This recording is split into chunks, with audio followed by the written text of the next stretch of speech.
This is the only protection I wear when I'm hooking up with your mom. I think maybe it's a prehistoric moped engine or something. Before they figured out distributors are supposed to go in the front.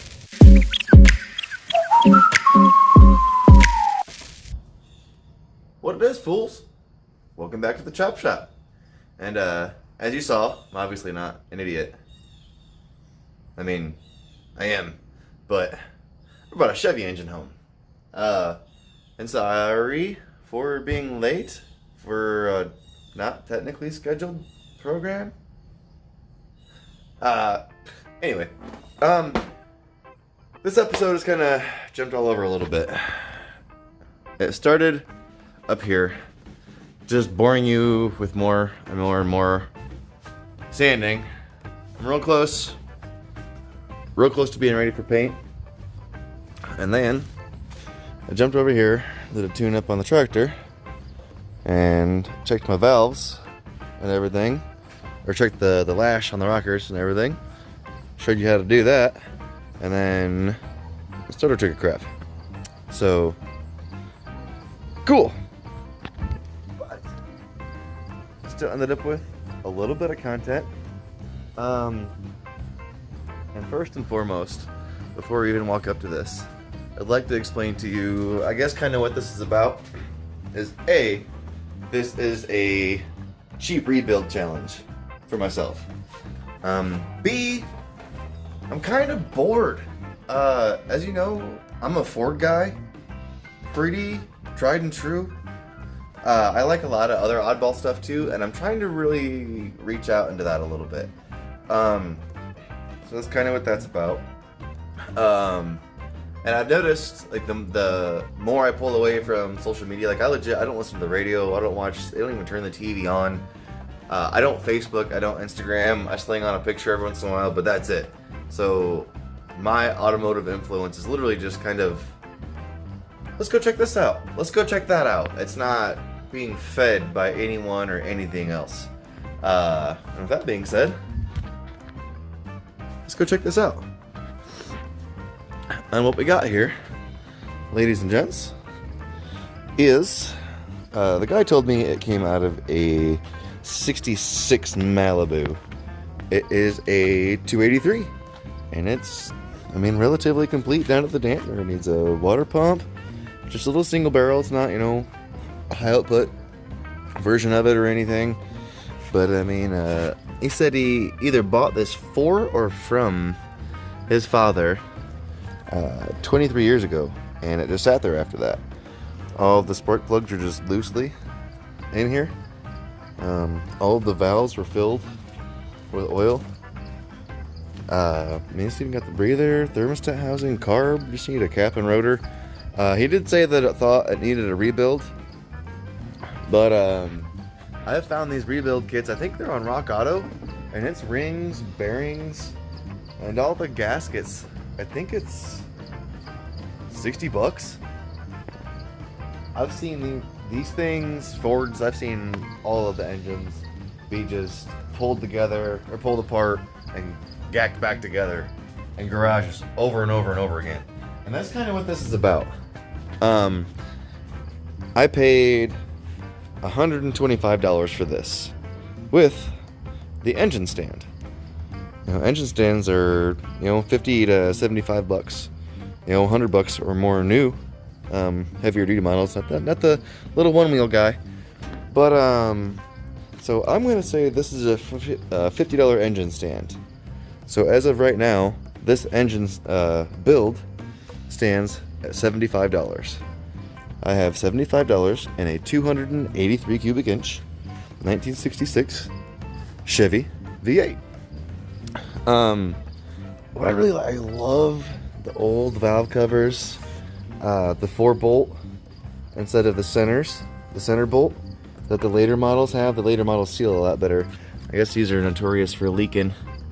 And I'm literally gonna, you know, just slap this back together 100% stock. You know, it's cam and lifters and everything will be going back in it. Just new rings on the stock pistons and new bearings, assuming when I dig in there I find out that it's okay to do so. And it's just gonna go back together in completely, you know, stock form or whatever. I'd like to find some old like shoehorn manifolds, or if I can just find a cheap set of headers, I'll slap them bad boys on there. I'm not opposed to slapping some aftermarket parts on it, but I don't want to include those in like the rebuild of the engine. So I don't really know how I would go about doing that, because I want to just bottom dollar 100%, you know, as cheap as I can, fire this engine up, which would literally just be, you know, rings, bearings, gaskets, bolts, water pump, I mean, cap, rotor, I need some new points. Carb may or may not be rebuilt, but I mean, everything's free. It's a beautiful example of, you know, a cheap engine you can go scoop up for practically nothing to rebuild. And I've been on the marketplace. I just keep missing stuff. I almost scooped up a 6-pack, 3 deuces, an old school manifold for this thing already. I have really bad luck on Facebook Marketplace, in case you guys don't know. I actually contacted the guy, offered him exactly what he wanted, saw my message, doubled the price, never responded to me. So, to that guy,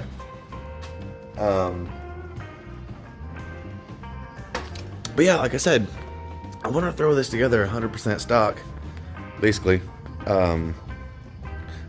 for fun reasons, for profit reasons, for something different reasons. And I mean, I'm forever working on Fords. I mean, 302 Windsor and the Lightning. The big block is just, the 460 that's in the Galaxie is just a giant Windsor, basically. I got, you know, most of the Y block that I've not messed with. I don't have the short block of it. I've got just the top end. Flathead, I'm just Fords. And I'm kind of bored, you know? So, I went and got a Chevy. Like I said, I'm going to try and throw some period correct stuff on here. If I do buy some old stuff, I am finding old school original finned valve covers and some old Morosos, which I believe I heard Freiburger say they don't make anymore. So if I can scoop up a set of those old anodized Moroso valve covers, I am. I see old school aluminum finned oil pans pop up all the time, super cheap. And again, I won't include those in the engine build price. Maybe I'll do a price back and forth sheet, like the engine build cost of just what it got to get it running, and then like the extra look cool parts. I have actually found a bunch of factory 4-barrel cast iron manifolds, super cheap. Could be a route that I would go, but I'm also finding aftermarket old Whedon and Holley aluminum 4-barrel manifolds for the same price, for like $40. I'm seeing them around between 40 and 100. So I mean, I could potentially, I mean, I'd still have probably $200 on a carb. So for $240, I'd have a 4-barrel and a aluminum intake. But I mean, that's $240 for a budget build. I could also dig into it further if I wanted to. This 283 is the same as a 327, 305, 350 block. In fact, people will actually take the higher displacement small block cranks. I don't know about all of them, but I do believe they take the 327 crank and put them in these 283s, and it takes them out to the 307. I do believe it should also accept like later model Vortec heads, which though it would increase compression, power, just an all-around better design. They have the center bolt valve covers, and I do not want to lose these valve covers. At least this style. I don't want to lose the old school outer 4-bolt valve covers. Man, guys. And I guess that's really all I got going right now. Is I went and scooped this bad boy up. The garage, if you baggity up here, is actually surprisingly clean for once. Reason being is we actually have somebody coming to check out the house. I know I keep mentioning potentially moving. Might be happening. So just cleaning up, making sure the appraiser or whatever can come in and, you know, see all the things that he needs to see and get all my junk out of the way. But it's kind of cool seeing Sandy half together with, you know, the bike's in the bed, fuel tank mocked up, roof about ready for paint, transmission over here with the engine parts. We got her 302 fresh back from the machine shop, flatty flat sitting over here, still haven't touched since I cleaned it last. And like I said, the white block's buried in there. I'm sorry guys, I wish I was working on stuff. Galaxie is still here. She's still sitting up here. I got a guy come in to check out the doors, the extra set of doors in here he's interested in. And then he got back a hold of me and asked me about the flip nose, which I'm not willing to separate. I'll sell like the extra parts, but I don't want to separate, like blow the car apart and start doing shit like that. But it seems like he's interested in body parts. I don't think I'm opposed to pulling my mags off of it, my big block out of it, and letting it go for cheap. I really don't have anything in it. I have labor in that car pretty much. So if he were to throw, he could potentially throw a pretty low number at me and take that car home, and I'd keep my mags, keep that big block, and he can have all the body parts and stuff for it. So I don't know. I don't know what I'm doing in life. I don't know what I'm doing in my garage. I don't know what I'm doing with my engines. I don't know a lot of stuff or in any of the things. I don't know. I'm really sorry, guys. Like I said, late video. I'm not doing anything besides the fact that I got me a good old school 283 Chevy engine. I have talked to my neighbor who has a little bit of paint experience and a paint gun.